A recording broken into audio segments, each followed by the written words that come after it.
5 বছর পর সোনার সম্মুখে হাজির হয়ে সোনাকে ঠাটিয়ে চড় মেরে মাকে অপমান করার শখ ঘুচিয়ে দিল রূপা। হ্যাঁ বন্ধুরা, আমরা এমনটাই দেখতে পাবো অনুরাগের ছোঁয়া ধারাবাহিকের আগামী পর্বগুলোতে। ফান্টুসদের সাথেই বিদেশ থেকে দেশে ফিরে আসে রূপা। রূপা মুম্বাই শহরের বড় কলেজে চান্স পায়। রূপা দুর্দান্ত রেজাল্ট করে সব ক্ষেত্রে। নিজের দক্ষতার প্রমাণ দিয়ে রূপা নিজেকে একটু একটু করে তৈরি করতে থাকে। রূপা প্রতিজ্ঞা করে সে তার মায়ের স্বপ্ন পূরণ করবে।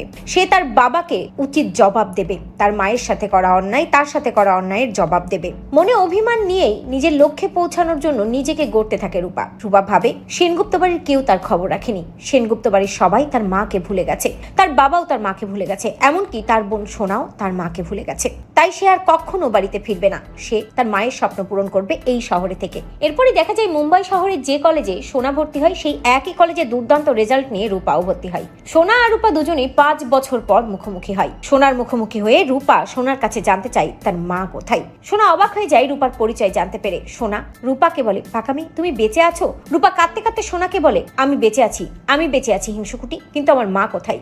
সোনা রূপাকে বলে, পাকামি মা শুধু তোমাকেই ভালোবাসতো, আমাকে নয়। আর তার জন্যই আমি বাবাকে নিয়ে মায়ের থেকে বহু দূরে চলে এসেছি। শুনে চমকে যায় রূপা। রূপা সোনাকে ঠাটিয়ে চড় মারে এবং রূপা সোনাকে বলে, হিংসুকুটি মা তোমাকেও ভালোবাসে। মা তার 2 সন্তানকেই সমান ভালোবাসে, অথচ তুমি মাকে কষ্ট দিয়েছো।